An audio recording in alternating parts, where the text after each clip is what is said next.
What is up? Wednesday night, just another day. Nothing to see here. Welcome to the Foodservice Power Plant Network on this Wednesday night, a special one for a lot of reasons, I would say. You know, sometimes in moments of chaos or fear and uncertainty, what we need is to, just have honest conversations and see heart and talk passion and find people who love lifting other people up. And that is tonight's conversation. We have Deirdre Flynn with NAFEM on, the Executive Vice President, 19 years. This year, I'm sure, was unique, unlike any other, in terms of her leading the NAFEM crew and that board, et cetera. And talk about an industry veteran who's seen a lot. We're going to have her on. Remember, if you want us to see your name in questions or comments or likes, you can go to StreamYard/Facebook or something like that, and you can put your name in there. If not, no worries. If you've got questions for her, remember to ask. You're welcome to ask questions. I've got a list of questions, but it doesn't mean we have to get to all of them. And we want to hear, you're welcome to pick her brain and hear more of her story. So let's go find Deirdre! Jason! Awesome! Hi! Hi, Happy New Year. Happy New Year. It's good to start the year with you. It's good to start the year with you too. Thanks for the invite. Yeah, I think we're going to have a great night because, number one, I'm so stoked to hear more of your story and share some of your story with our colleagues and friends, many who know you, some who don't get to learn more about you. Which will be really cool. And considering all that's going on in the world right now, just sitting down as if, with a glass of water and maybe a cup of tea and talking and just sharing some stories, I think will be welcome relief to many. So if you're at home, you're welcome to grab a blanket and a cup of tea or some popcorn. I think our buddy Rob has popcorn in lab right now. And, let's just pretend we're all at a coffee shop. Yes, I've got my little water supply all lined up in front of me. So Dee is prepared, and let's just pretend we're all hanging out, talking life. So Dee, the first question for you, we're going to go deep. And the question is there a particular waffle maker that you think a new introduction that has just shined as of late?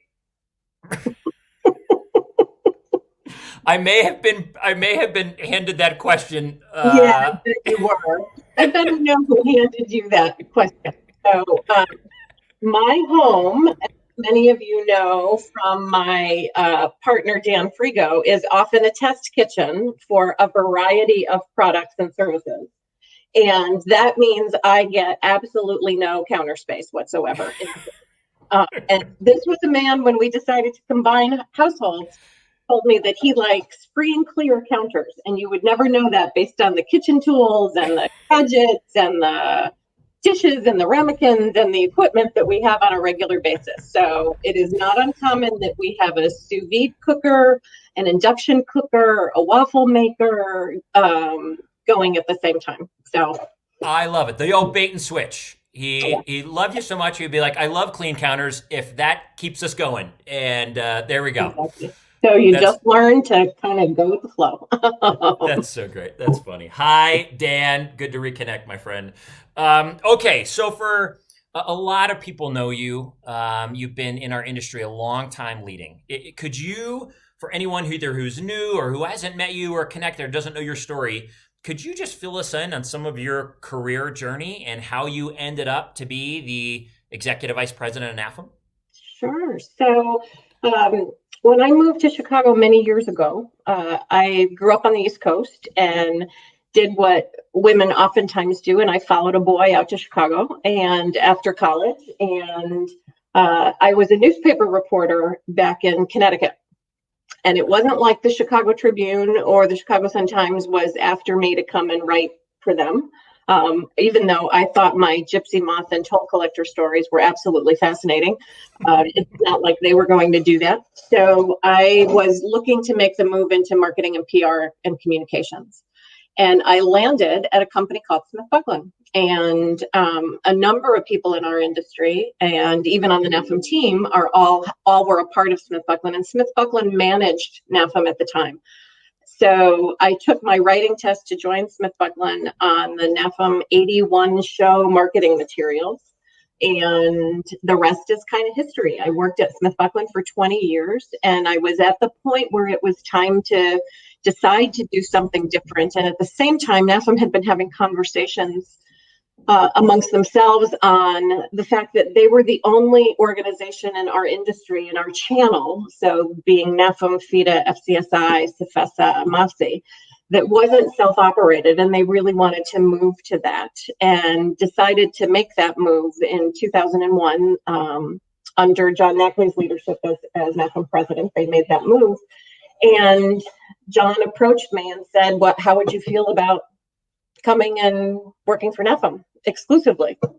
And the timing was just right. Smith Buckland was incredibly gracious and let me have that conversation with NAFEM because I was under contract to them, basically, to do some things. And the rest is kind of history. But I moved from a purely marketing and communications role into an administrative role. So I think when we were talking pre this, I was telling you that it was the scariest thing in the whole wide world because at Smith Buckland, I had tons of people around me that I could go ask questions of on issues or things I needed to do or just how to better manage, be a better manager in general. And now all of a sudden, 8 people were coming to me and expecting that I had the answer. And there were things that I had never done or worked with before. You know, I never managed a database. I never managed membership. I never really managed the governance process. I participated in it, but I never really managed it. But NAFEM was always an account that I had the opportunity to work on at Smith Buckland that was innovative and entrepreneurial, and the people were really smart, and I always learned a lot. So my comments to Smith Buckland were, I'll do whatever else you want me to do as long as I can always stick with NAFEM. And it stuck into this new role, and in 2002 to now, here I am. There you go. Oh my gosh. So I'm fascinated when you said it was the scariest thing in the whole wide world. I wrote that down. And the question I thought of was, sometimes in life we do things that are the scariest thing in the whole wide world, which you did. Mm-hmm. What was the compelling vision for you? What was big enough in you or so exciting to decide to step off that proverbial cliff and do the scariest thing in the whole wide world? I think I was motivated by, if I didn't do it, I wouldn't have the opportunity to work with NAFEM, and I would lose the contact, the connections with all the people who I continually learned from in all those 20 years. So it was exciting to be able to continue that. It was an industry, you know, Smith Buckland managed hundreds of associations in all different industries and across all different industries. And NAFEM was one that you could always explain to people what you did and they got it because it was hospitality and everybody enjoyed a meal out and they understood that what our members do. It's really different than when you said, oh, I work for the coil coaters, and people would kind of look at you a little strangely, and you'd give them that one line about applying paint to metal efficiently and economically, and then your story was done. Right. But with hospitality, there's so many tenets to it that I think that's what made me want to do it more than anything else. I didn't want to lose that connection because it was fun. It was interesting. Yeah, for sure. They were family, people. You know? It's hard to walk away from family. We live in a neighborhood now that with 5 families we went to college with over 20 years ago, and we all live in the same neighborhood. And so I can't even think about ever leaving because, you know, being around people that long, it's hard to think about. Yeah. It's been a weird year, obviously. Yes. That has, for many of us, challenged us personally. It's challenged us professionally, particularly, I would say, in the late spring, early summer, and then again as rates are rising and as people are coming back inside a little bit, sometimes mandated. You know, it's easy to get down. It's easy to get discouraged or feel bummed or sad or scared. Is there anything you do in those moments you and I are no different. I'm sure that happens to both of us as well. Is there anything you do to get motivated to pull yourself out in those times of slump or of a little bit of sadness? I think it's trying to divert from the moment. You got to walk away from the screen. You've got to walk away from the situation for a couple of minutes. Um, Go take a walk around the block. Go for a run. Go for a drive. Talk to somebody that you haven't talked to in a long period of time. Um, go go snack scavenging. Anything to divert. For me, it's always reality TV and People magazine, because it seems so unreal, but I'll get completely caught up in reality TV and just mesmerized by the fact that people want to put their lives on that much display. So I think it's that, but it's, you just have to stop and remind yourself to take one day at a time, take one moment at a time, and that we'll get through it. We always do. It doesn't seem possible at times, and you wonder how that's going to happen. But I think 2020 has been something that, as a team internally within NAFEM, I couldn't be more proud of everything that we accomplished. And we've become more efficient. We've learned new things. We've punted. We've flown by the seat of our pants, and we haven't worried and sweated the small stuff as much because everybody understands that it was unusual and it was different, and people were doing the best that they could. So it might take a little extra time to get through something, but that's okay. And if anything, we got more think time. We had been moving at such a pace where there wasn't think time because we're so connected constantly, and it gave us an opportunity maybe to think a little bit more before we acted. I love it. I think you're right. I think that will be one of the things that, as we come out of this, my hope for a part of what remains is just giving ourselves more time to process and not going so hard that you're just always going flying on by the seat of your pants. Right. Our friend Sandy. Yes, you've gotten through all your worst days so far. You'll get through today too. Absolutely. That's a great point, Sandy. It's so often when we're in the thick of whatever anxieties or fears or sadness we're in, we're thinking, will I get through this? Well, the reality is, for anyone watching, you are 100% for getting through every challenge in the past. You have yet to not get through one. You've always figured it out. You've always solved it. And so sometimes having that remembrance of the past, of the hard things you've gotten through, is a great reminder that you can do this as well. Right. Exactly. You talked about you couldn't be more proud of your NAFEM team. And I would agree. Watching NAFEM this year has been, you all led with contribution and heart. You did a lot. You did so many webinars. You had, the lawyers and Charlie and people on the Hill and Rob and the 5 families and everything that you did to keep us connected and keep us educated. But above all, it seems like you chose to find ways to serve, to go above and beyond, to care for people who need it most. Talk about when you guys decided that you were going to choose to give and double down on contributions to, forget what it was, Feeding the USA and Feeding America. Feeding America. If you could just talk about that process and why that was so important to NAFEM this year. So, for a long period of time, NAFEM, and it was a board decision many, many years ago, to not be philanthropic, because their fear was there were so many causes out there. There were so many things that leadership was engaged in. And at the time, presidents turned over every year. Now they have 2-year terms, but they turned over every year. And a president would just get started and maybe it would be fragmented to that cause. But what if people weren't really in favor of the cause? And so they stayed away from being philanthropic.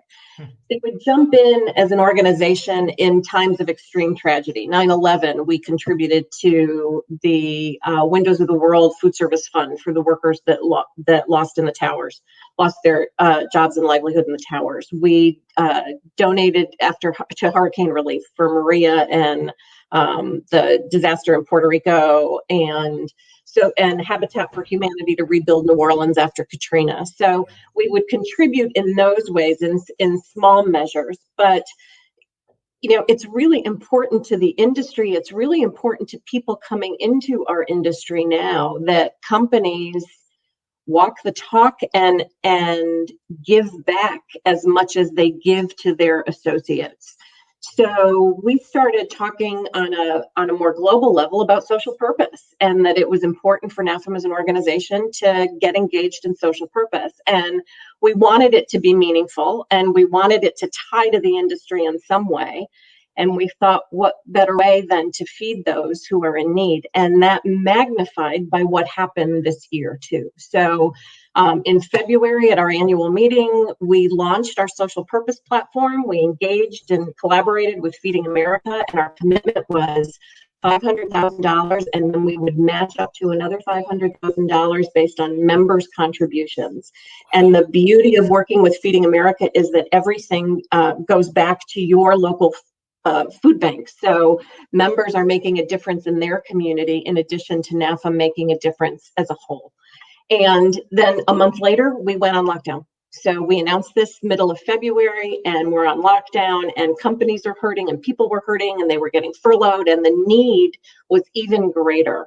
And on Friday, we will wrap up our campaign for 2020. And right now, we are $20,000 away from our goal. We will have contributed between NAFEM and NAFEM members, and I'm confident that we're going to hit that by the end of the week, $1.5 million hard dollars, which equates to just under 14 million meals for families in need across the country. And it's, I've always said that NAFEM's strength is the power of its membership. That's NAFEM's biggest strength. And it has been so heartwarming and so humbling to watch, but we're excited about what that means for 21 and what we do for 21 and beyond. So it's been great. It's hard not to be moved by not just hearing numbers like that, but in knowing that there are people in our world that made those numbers happen. You and your leadership team and everyone who matched and everyone who contributed. It's easy to forget, because oftentimes people who are doing the good, who are caring and serving, we'll talk about this a little bit later too, but oftentimes they stay a little bit more behind the scenes, and they just like to give, and they like to serve, and not necessarily everybody likes to be seen, etc. And there are so many of those silent lovers is the wrong word, but just givers in our industry that are there serving, and thanks for giving them a platform to do that. We've got probably one of the most exciting parts about it is the board made a decision that because of the struggle and because of how the pandemic has impacted our companies, that they would cut dues by 50% just for 2021. And that has a significant impact to NAFEM. And then the Social Purpose Committee came back and said, how about if we do something else? How about if we offer people two opportunities when they pay dues? If you want to take the 50% reduction, terrific. We're more than willing to have you do that. That's why we instituted it. But if you want to pay full dues, we'll take the half that we're not keeping, we'll match that, and that will go to Feeding America in your name. And we've had 110 companies of our 600 member companies, 110 of them right now, as of 3:00 this afternoon, have chosen to pay full dues, including a number of our associate member companies who are suppliers to all of our members. We even have 2 affiliate members who are non-North American manufacturers who have contributed to the cause in that way. So again, our members have so much heart and so much commitment to this industry and making the world a better place, that you couldn't be prouder to be associated with something like that. So to take the plunge and institute a social purpose program, and then to see it come to fruition in a pandemic year, I mean, it's like the golden apple, Oh my gosh, well, I could get emotional. Let's just say our buddy Taz is loving your initiative. Sandy is rocking and rolling. That's awesome. This is our buddy. I think this is Todd. Oh no, this is David. And David, our buddy David Richmond. NAFEM would not be the amazing organization without you, Deirdre. You've done such a wonderful job, David. Great to see you here, brother. Our buddy Kevin from KCL. What a great initiative to help people in need. You're going above and beyond. What you did in 2020 was amazing. What you just described to me for 2021 is overwhelmingly amazing. And kudos to you all. And, someone said this the other day. They were talking about their 2020, and someone made a comment. It was a friend of mine about how they wished they had done more with what had been, it was a hard year. And they were like, gosh, I wish I'd really taken advantage of the opportunities or whatever. It's got to be fun to say you gave it all you got, and you took the challenge, and I think you could feel confident in your board and your members to say we gave it everything we had, and there's no regrets on 2020. We did it with everything we could and served in every way we can. Right. Oh. NAFEM's always been really fortunate. We have a board that's thoughtful and progressive, and they're not afraid to take risk, but they're not crazy risk people. They recognize that they're there to represent the membership. They're very cognizant of that. They take their personal company hats off. They are constantly focused on whether or not they're providing value back to the membership and to the industry. And that's inspiring to get to work around and work with. It helps to motivate you. Fear motivates you too, or at least it's a motivator for me all the time. Is this going to work? Is it not going to work? Oh my God, can we really do this? So fear can be a positive motivator sometimes too.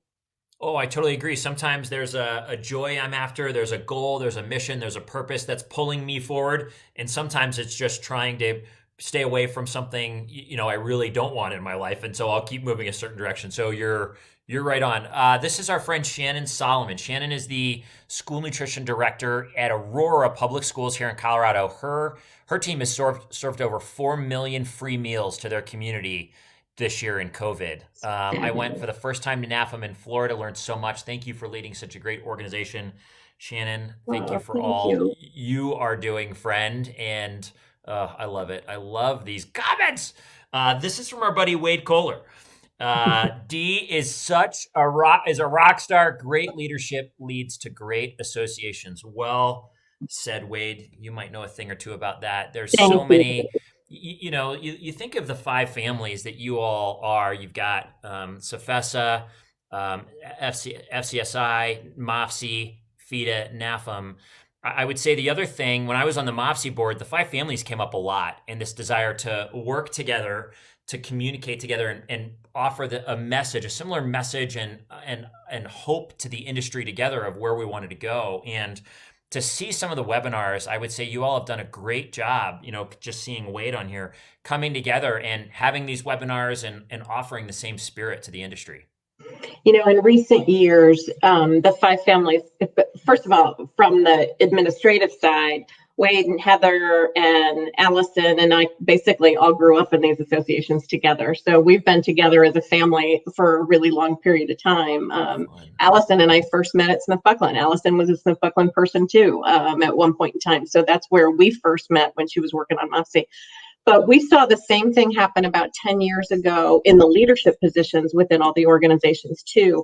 The generation of their fathers, I've had the pleasure of working with NAFEM when Tom Campion from Frankie's father was president of NAFEM, and then Tom was president, and Steve Follett was president, and Steve Follett's father was show chair when I joined the NAFEM team in '81. So that generation had moved on, and the second generation kind of grew up together. So Steve was in leadership with the president of FCSI and the president of FIDA and the president of MOFSI and the president of SFESA at a time when he had already worked with those people and established a relationship. So that's when we saw the 5 families really start to gel more. It wasn't as adversarial a relationship or as territorial a relationship as it had been. And it was really one of collaboration and partnership, which has been really fun to watch and get to be a part of. Oh, good for you guys. So much easier and more fun when you get to do it together. And, absolutely. And the communication, because it's really hard to know what other segments of the industry are thinking at different times or their perception on a particular challenge that we're going through. So for you all to get to be close, both personally and want to share a meal and a drink together, but then also to bring the boards and the communities and each different segment together, all the stakeholders is powerful. I think there's a lot there's a lot of places in our country right now that could probably learn about how you all are doing Exactly. it. So way to Exactly. go. It was there.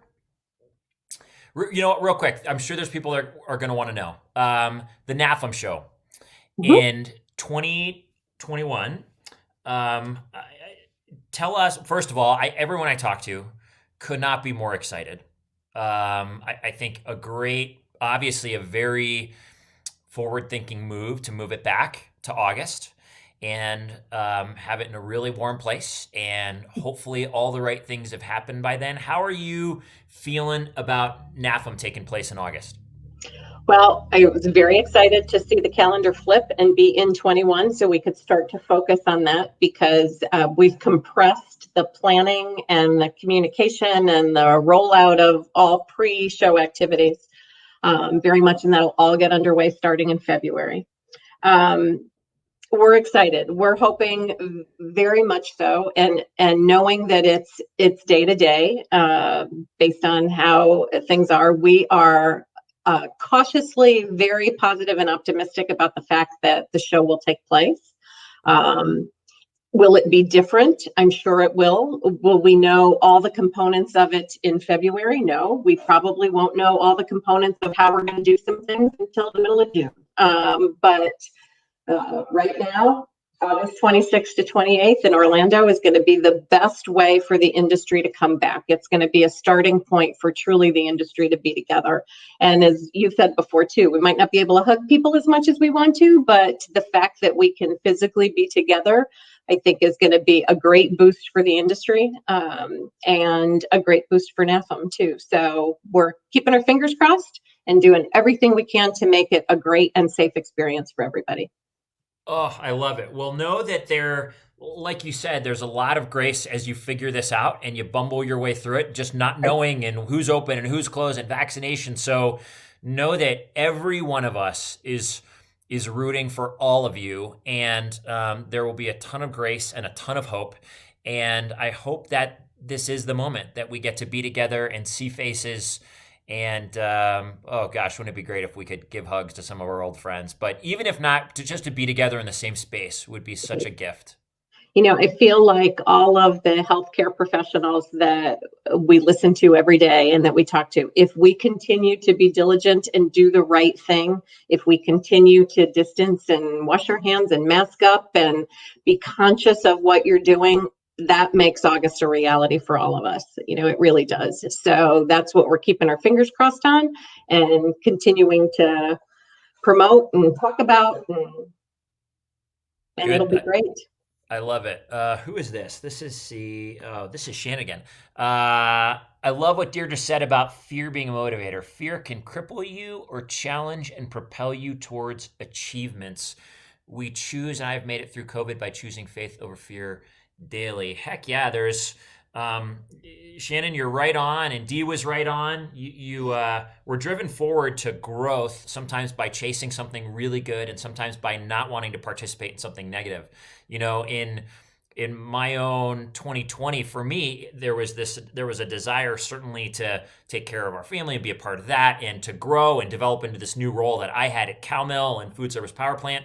And there was also a real recognition in me of what the moment was and not wanting to regret 2020. I didn't want to ever say I just sat back or I just was on Netflix the whole time because everything slowed down. And so that regret pushed me forward too, or that fear of being, having regret pushed me forward too. So Shannon, I think you're right on.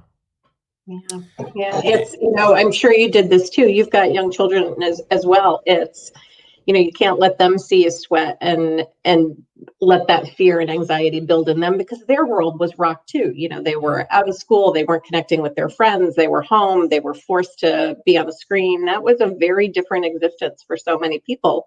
And in some instances, not used to having their parents around nearly as much as we were too. Oh yeah, It's a whole different dynamic. So it's a challenge. I would agree with you. There's a lot of fingers crossed and throwing up some prayers for your show happening, and Absolutely. we're with you on that, everybody. By the way, thank you for joining us, Food Service Power Plant Network. If you're just tuning in, we have Deirdre Flynn, Executive Vice President of NAFEM, joining us. We're talking life, we're talking NAFEM show, we're talking getting through a hard year and pushing into a new one. So thanks for joining us. If you have a question for her, you're welcome to throw it in the group. We'll bring it up and Dee can answer. Dee, was there, oftentimes our growth comes as the result of surviving a challenge and or a risk. Was there a particular challenge in your experience, something that you've gone through that really taught you that you had what it takes, that taught you kind of what you were made of, or helped you develop into that? Uh, I think in most recent years, the thing that's been most motivating was, you know, sometimes personal tragedy or personal setback can help you reset and move forward. So in 2006, I lost my sister at a very young age to a very short illness. She was a brilliant lawyer. She was very high up in the Justice Department at the time of her retirement because of her illness that then unfortunately took her. And she left two young children behind at the time. So it was, they live in DC and I was in Chicago. So it was managing everything, helping her kids through that, helping me through that, quite frankly, because we were so close and she was such a rock and such an influence in my life and a stabilizer in my life overall. And still being able to manage your career and your growth and your team and look forward and pull the positives out of it. And, when she was first diagnosed, she had some treatment at Johns Hopkins in Maryland, and they had a wonderful statement in the book that they gave to everybody. So often we talk about people who are succumbing to illness or are falling to illness as victims of something, that you're a survivor if you make it through, but that you're not a survivor if you succumb to something. And their statement was, you've already been a survivor because you don't even realize it, but you've been living with this for a period of time before you even knew it came about. So it taught me to embrace the moment and not be afraid of things, to try those things and to be at risk sometimes, and to be vulnerable, and to say sometimes you need to step back and it's okay. But she was the motivator for me at probably the halfway point through my NAFEM career so far, or this part of my NAFEM career so far. So they always say that sometimes you're not given anything that you can't handle, and it doesn't seem possible at times, but I think that really does come through in the long run, and you learn a lot from it, and you learn how to appreciate what you do have and challenges that come your way. It's just that simple. Oh, Dee, beautifully said. In fact, someone agrees with us. That is beautiful. Shannon, thanks for that. Dee, is there a trait in your sister? Obviously, this part wasn't scripted, this wasn't a question, but that you see living on in you, that continues on, something about her that is as her sister, and as if she was your best friend, that continues on, that you've absorbed and said, I'm gonna continue to emulate this? She had a ton of hobbies. She was an artist in a lawyer's body. So if she wasn't a lawyer, I think she would have been an artist, and she was extremely talented. And I always thought that I could do the same things that she did, and never with the finesse that she did. So I laugh every time I finish a knitting project that I'm doing, for example. I always laugh at it because hers would be perfect, and mine, I can tell you exactly where all the flaws in it are. So she would adjust patterns for me, and we'd knit together. And first sweater I ever knit, I could get it on, but then I had to cut myself out of it to get it off because the neck was too small. I think she was always learning. She was a self-teacher of things. she wanted to learn how to sew. The next thing you knew, she was making pinch pleat draperies. So for people who sew, they know how ridiculously complicated that is. And wanted to play a musical instrument and taught herself 3, and sang into her early 40s with a cappella groups all through college and then all through her law school career. So she never, I think she would just always convince you to take a chance, go do something bizarre. And we would do different things, but that in me was always a motivator from her to, why not do it? Why not try it? Why not do something? So while she would never do it, I threw myself out of a plane once and went parachuting, and she thought that was the most ridiculous thing I could ever do. But in the same token, I would say that her ability to recane furniture, it was crazy too. And why didn't she would make all of her kids Halloween costumes, and they would always be incredibly complicated, but detail to a fault. So her kids were boxes of popcorn one year, and instead of putting styrofoam peanuts on and just spray painting them or something like that, no, we had to pop popcorn and individually glue kernels onto the costume. It was like 4:00 in the morning, and I was like, all right. I kept eating the popcorn, hoping that she'd be done with it. In comparison. So, what a cool thing to take from her and run with. yeah. We were making vision boards the other day in our house, cutting things out of magazines and quotes and all stuff. And there was a quote I put on my vision board, and it said, oh, like oftentimes we're getting ready to take a risk, right? Or try a new challenge. What do we say? We're like, well, what's the worst thing that can happen? And this thing in this magazine said, what's the best thing that can happen? And I was like, that's a cool way to look at it, to try something new. Like, as opposed to, what's the getting something fearful, like what's the worst that can happen, which is a good motivator, but what's the greatest possibility here if I try this? I mean, I don't know if you would have 19 years ago, when you said yes to this new role, the scariest thing in the whole wide world, Right. if you would have known that you were going to be a part of leading an organization and a team as a partner. I know that's really important to you. There's a lot of people doing this work together. Right. Through one of the scariest times in history. And, what's the best thing that can happen? There's a lot of best things that have come from that. I had the extreme joy to work with Bill Smith of Smith Buckland for many years. And he was an incredible mentor and an incredible leader and an incredible man, but he would often propose something. And if you said to him, which I often did, Mr. Smith, I've not done that before. I don't know where to start. He would just look at you and say, well, we're going to figure that out, aren't we? And you would just go do it, because it was like, that was the simplest answer. The answer was, well, we'll figure it out. People have done it before. It's not rocket science. What we do is not rocket science. It's all about connection and listening and paying attention and looking to move what's been defined as a mission and a goal forward. I mean, it's not rocket science, that's for sure. It's just the passion that you put into it that makes it work. And I think over time, the more you say we can figure it out, one of the guys that I follow, a guy named Brendan Burchard in Positive Motivation, Personal Development, says all the time, confidence is just knowing you can figure it out. And in any situation, because you've figured it out enough times, and you start small and you figure it out, and you figure out how to use Excel and how to, sort data, and then you figure out how to, send a letter in Word the right way without messing up the proper protocols, et cetera. And then you get to the big stuff. And the more you get to figure it out, that's how confidence is built. Who is this? This is Ari. Ari, what's up, brother? Hi, Dee and Jason. Lots of love to you two. Need the smiles and positive news on a sad day like today. Keep it up. Thanks for all you do for the industry. Ari, you too, our friend. You keep me smiling as much as anyone else. I love the stuff that you put out, brother. Cannot wait to see you in person. Hi, buddy, and hi, Deirdre. Great conversation. That's my dad, Larry, with GA Systems. What's up, Pop? Hey, man. This is fun. You got a lot of people who've influenced you for good.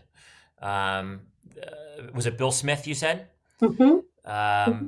Bill, your sister, maybe this is a redundant question, but who was is there a person, and there's probably a few, so it might be weird to choose, but your greatest encourager, the person that showed you that you had what it takes, who invested in you and said, Deirdre, you've got this.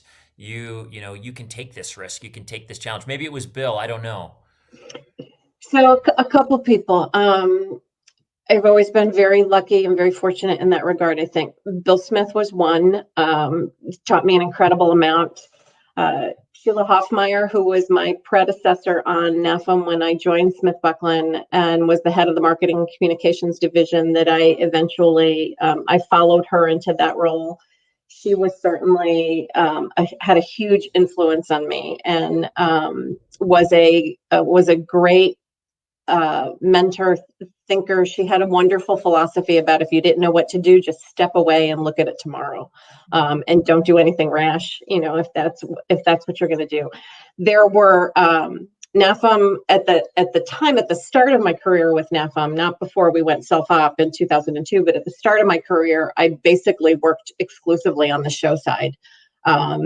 And people like Jeff Rodenbaugh and Keith Jaffe and Louise O'Sullivan and Dave Eck, longtime people who ran Steve Cobb and John Frischman, people who were a part of the show committee and the show team, taught me tremendously. Certainly, when we went self-op, every NAFEM president, John Knackley, the late Mike Carpenter, Steve Cobb, Carol Wallace, Paul Angrick, Steve Follett, Mike Whiteley, Tom Campion, Kevin Fink, Joe Carlson, now Rob. I can remember meeting Rob. Rob shared in his conversation that he started, and one of the first things he did is he went to NRA. Imagine starting in a new job and 2 days later you get thrown into NRA. But I remember meeting Rob on the concourse, being introduced by Steve, but to Rob. But great leaders, all different, all unique, all known for something unique in the industry, all with different perspectives, opened up so many doors, introduced us to so many people, put us in touch with so many customers to really understand what the customer experience is for the manufacturer, who helped us understand what the chain is, getting to work with MOFSI presidents like Neville Jeans and then Chris Jeans, and see those generations happen, and Alan Squire and Jeff Hessel and the late Ray Ward, all of those folks, tremendous people that have contributed so much to MOFSI, George LeCavalier and others, FIDA presidents like Rick Ellingson and Mark Fuchs and Bruce Gulvis, and I'm dating myself with these folks, but they all had such, and then our friends at CFESA. I mean, CFESA presidents, FDSI presidents, continue to serve on almost like customer advisory boards for us. So between those folks, just tremendous spirit, entrepreneurial intelligence, street smarts, just all of those things that they contribute. Those people teach me something every day. So I always said that I would get out of associations or get out of NAFEM when I didn't feel like I was learning anything anymore. And you're in a classroom every day, man. It's just continual learning. That is, so many cool names, legends, in our industry, leaders.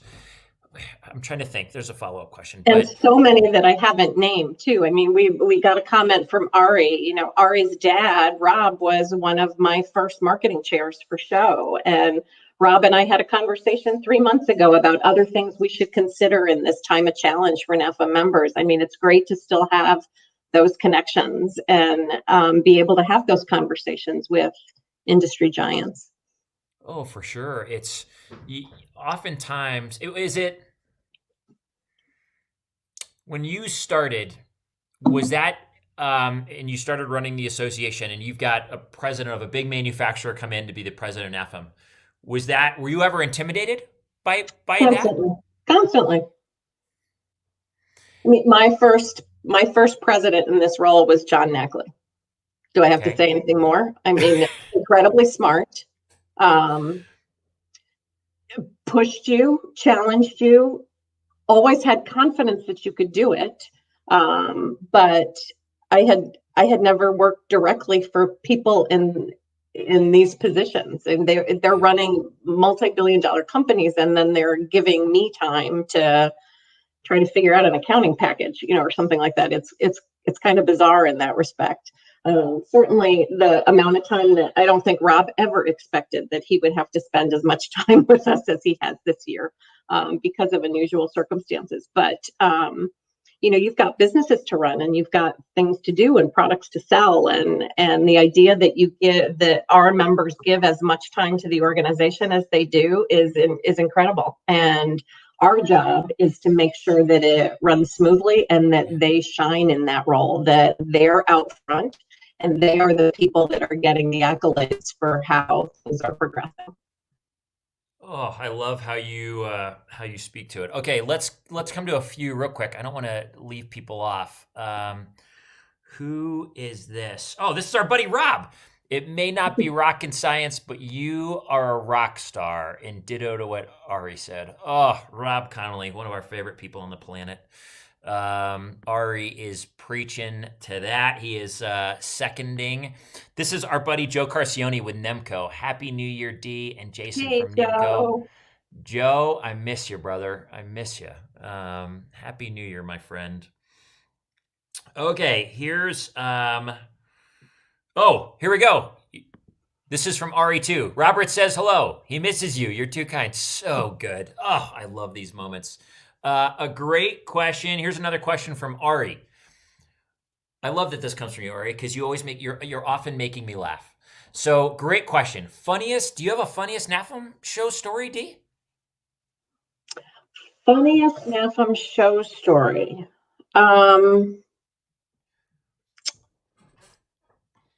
Probably 19, little self-deprecating humor. Our big party on Friday night was this kind of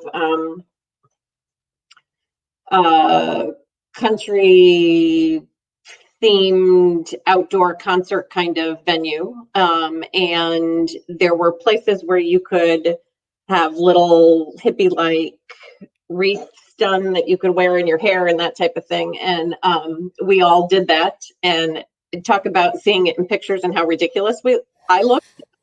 I'm not saying that everybody else looked ridiculous that did it, but I'll never forget Eva Marie Fox from TNS was taking a picture of the staff team together, and she stopped and she just burst out laughing. And I said to her, "I know, we're doing this for the team.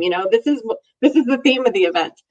But probably the funniest was in prep for a show in '87 in Las Vegas. We were doing a show planning trip maybe 2 months before the show started. And we were staying in a hotel.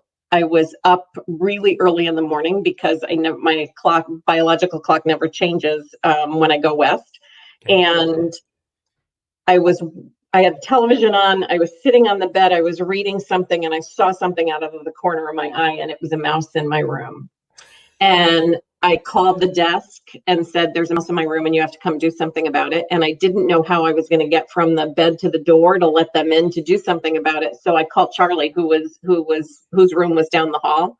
And Charlie comes walking into my room in stocking feet. Charlie, if you're listening, I'm sorry that I'm embarrassing you on this, with a newspaper rolled up. And I was like, "What is that going to do to a mouse?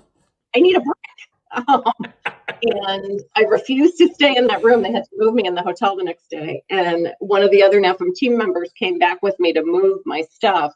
And she said, "If you stomp around, mice will run away. If you just kind of quietly move around the room, you'll probably bring them with you." So we were stomping and throwing things and banging on things as we moved me out of that room. So that was probably my funniest story.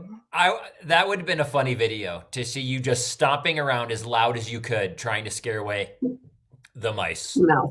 That is really funny. Okay, who's this? I have this tremendous fear of boxes, and I will never put shoes on the floor in a hotel room because I'm always convinced that a mouse is going to live in one of them, and that boxes breed varmints. So when a box comes into the office or a box comes into my home, it gets unpacked immediately and gets thrown out because I'm always convinced that that's how mice get into things.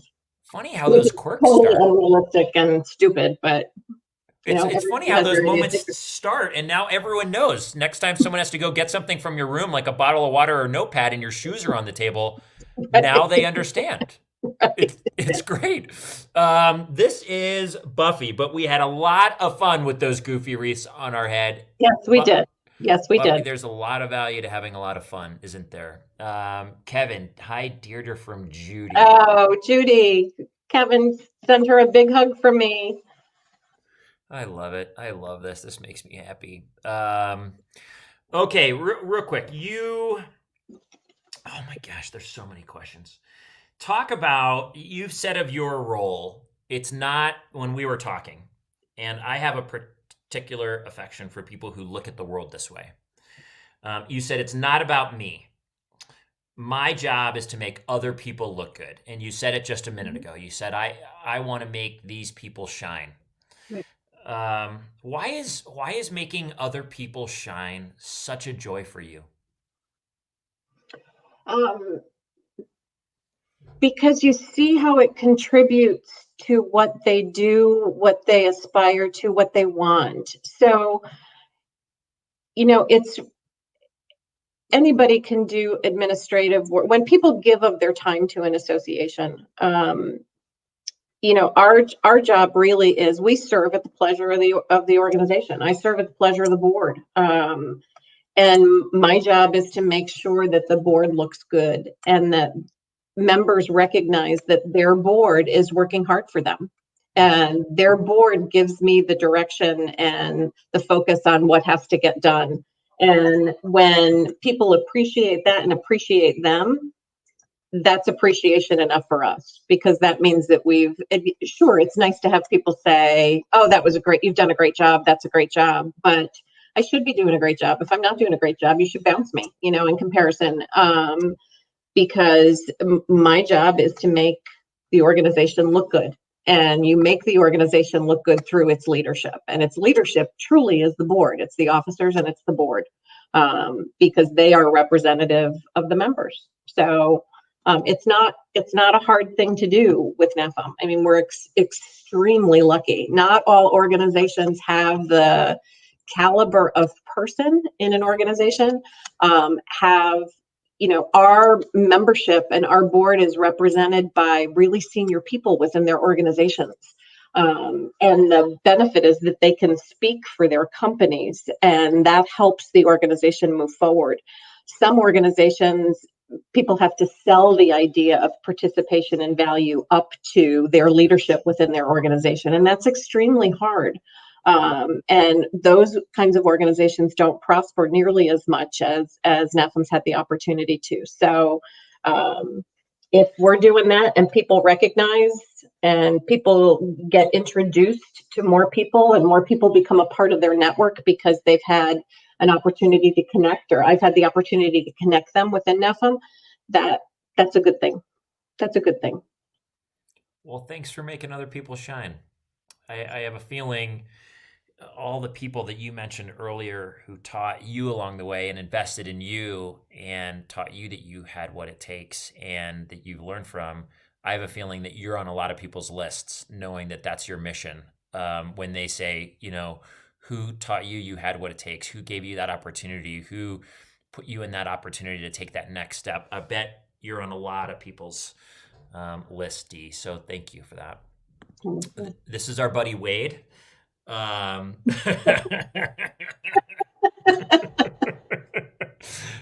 going to be getting a lot of boxes marked Lab Mice to her room this year. I can also see a moment, Wade, where we got a couple of friends and you walk into your room late one night, Dee, and there is nothing but shoes on the floor, just shoes everywhere. I mean, I'm not trying to plan this ahead of time, but I can foresee the moment. That's so good, Wade. Well played. You tee that up. Revenge is a terrible thing, Wade. Just be careful. Remember, I'm a Scorpio. We always remember, and we get even. We admit it too. It's gonna be good. This will be fun. Okay, so for years. So okay, I'm gonna end. I want to make sure we honor people's time. Well, we're gonna go a minute or two long. Is that okay? Do you have a hard stop? No, that's okay.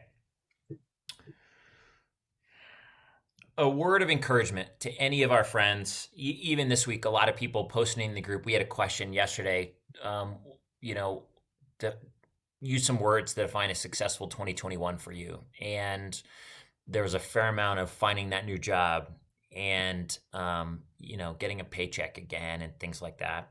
Mhm. Any words of encouragement that you would offer any of our friends watching tonight or who will watch, who are out there looking to get back in the industry and back in the game with us? Um, our industry is remarkably resilient. Um, and I think you can never underestimate the power of the human spirit. So in the darkest time, I think there's always a light at the end of the tunnel. And it might take a little bit of time. And it's hard, especially in times like this, not to try to jump at something because so many of us associate our self-worth with what we do and what we contribute to our industry or to our society. And I think patience, which is not, the industry is also full of type A's, so patience is not one of the most prominent traits that you see way out. But I think patience and resilience, and we truly do get through it together. And there's no other industry that I've had the opportunity to work with that networks nearly as much as this industry does. So, you say it oftentimes as you close every broadcast and such, reach out to somebody that you haven't talked to in a while, keep that connection. If somebody reaches out to you and asks for suggestions or asks you to make an introduction or connect, that's what this industry is about. And that's what we do. And that leads to great things for everybody, I think. So it's resilience. It's just uh, it's we've got such a never give up. Think of all the stories that we're hearing about restaurants that are pivoting or people that are doing something else. Your Aurora, Colorado Foodservice director who's serving multiple meals. I think of the school food service directors in our community who managed to keep kids fed and got that distributed without any plan, for weeks upon weeks. There's so many people that are doing great work, and it's just hanging in there. It's just hanging in there through it, and we will get through it, and it will come back, and it will be better. Rob said a number of times to the board that we've been going to bars and restaurants for hundreds of years, and that's not going to go away. That's not going to stop. This was a momentary inconvenience that we'll all be able to talk about, but we're going to come back stronger as a result of it too, because we'll be different.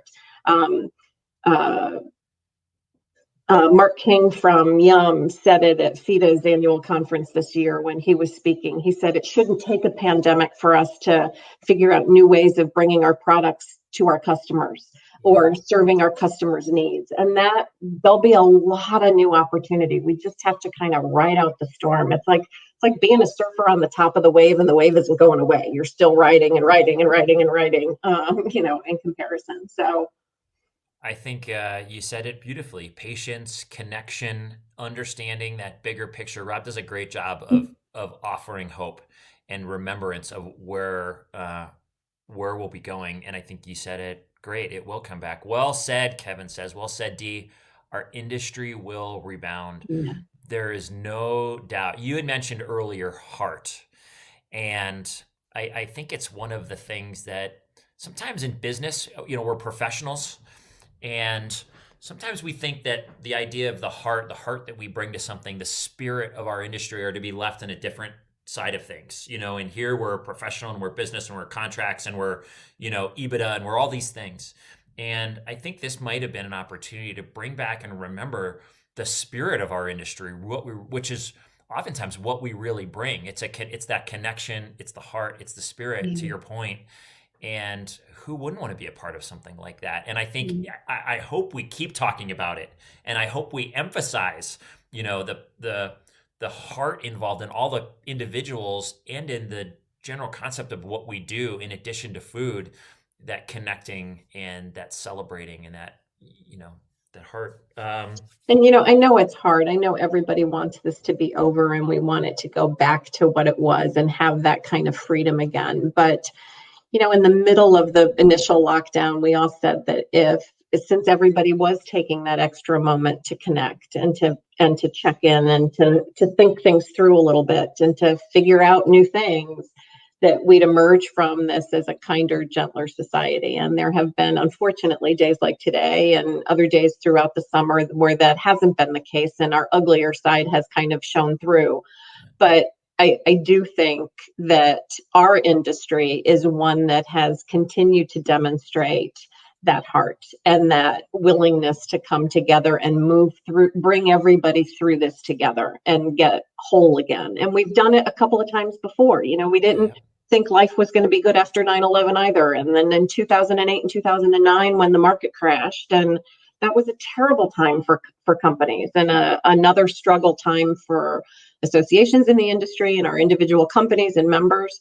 So we know how to do this. We know how to get through, and we know how to be better as a result of it. And I think that's what will come out of this in the long run. It's just, you got to wade through the mud to get to the other side sometimes when you're walking through the pond or whatever you would walk through that's surrounded by mud and muck, or something like that to kind of pull out of. Heck yeah. So well said. And what does Rob keep telling us? We're way closer to the end of this than the beginning. Right. So that wave that Dee talks about that we're riding, we're going to get to come down soon and see each other again on the beach for that drink. Let me, that's probably a great way to end. I wanted to share our buddy Rob. He just wrote me a note about you, just so you know. And I thought I'd share it with you. And if I cry, that's just because I love these kind of moments. And if you cry, then that's okay. I'm a crier with you. So, okay. Rob said, Deirdre, she is so special, ! She is a first-class executive with a big heart. There we go. And no ego, which means she is really good. Excellence in all she does and cares deeply for people, NAFEM, and the industry. She knows everyone and everything. She honors and understands history while pushing to new frontiers. And like every association executive, she has to manage a never-ending series of volunteer bosses. Yikes, what a challenge, Rob. And everything she does is never about her. It is for NAFEM or the member or the industry. She is the best with the biggest heart. She is a star and touches so many in our industry. Dee, I think that's Rob's echoing the voices of many, and I hope you feel that, and I hope you get to receive that. As someone who makes other people shine, sometimes it's important that we get to shine your light too. And let me just say thank you for all you do to keep us moving forward and the leadership you bring and that heart that we talk about. Thank you for offering that to all of us. Thank you. Thank you, Jason. Rob encouraged me to send this out to let the board know that I was doing this. And I told them I promised I wouldn't tell any stories about them or give away any secrets. So, Rob, thank you for those very kind comments. And Jason, thank you. Thank you for doing this. Ever since I found out about the power plant network and stuff and have been listening in, thank you for bringing to the table what you do, because you have real conversations with people. I mean, I've been so touched by your story and how you're willing to share on this. And I think that that's a big change for our industry, for business, and for life in general. Not afraid to have tough conversations or share things that have been difficult, and let people know that they're not alone in something like that. But these kinds of conversations oftentimes can help many to refocus, reset, recharge, and just feel better about what they're doing. So thank you for what you're bringing to the table for the industry too, because it's really special. Oh gosh, I'm glad to do it. I'm grateful. Thanks for the ways you've encouraged me and so many friends. And it's only because someone did it for me, frankly. Someone showed me that I could have an honest conversation and not be afraid of that, and they wouldn't shame me in it, and there was going to be no judgment. And sometimes what people need is just that offering, just that hand that says it's okay. And so we'll get to continue to be that for people and for all of our friends. Deirdre, thank you. You rocked. This was awesome. Jason, thank you. And I can't wait to see everybody. And I don't care. I'm giving people hugs in August. Yes, I'm with you. I'm with you. All of our colleagues and friends watching, thank you for joining us tonight. Heed Dee's words. Keep on, keep going. That light will come. You keep riding that wave right now. Connect with others. Keep connecting. If you're in a position where you don't know what that looks like or how to connect with people, what that is, just message me and say, hey, here's where I'm at. Anyone you know that's in Texas or that's in Oregon or wherever you are, I have no idea where you are. And is there a connection in the industry? And I'm sure between Dee and I and so many of our colleagues, we have them. So if you need someone to just talk to or connect with or a new opportunity, just reach out and we'll be happy to connect you with someone. Continue to remain proud, have those proud moments because you've made it like 10 months in this thing or whatever it is. And we're way closer to the end than the beginning, as our buddy Rob would say. Continue to keep going. If you're struggling in particular, and it's a particularly tough time, we know today's a tough day. And oftentimes we can watch the events and the situations around us, and that can, some of us it can let us rise and fall with the moments around us. So if you're in a particularly tough spot, you're welcome to reach out to me. Reach out to someone you trust, that you value, connect with them, share what's going on with them so that you don't have to carry that alone. Keep going. And if you've got a food service friend that would love a place to connect and continue to grow and laugh a little bit, you're welcome to invite them to the Power Plant Network. We'd love to have them. Everybody have a great night. Dee, we'll see you soon. And everybody, hopefully we will all see each other at NAFEM in August in Orlando. That would be unbelievable. Lots of love, everybody. Have a great night.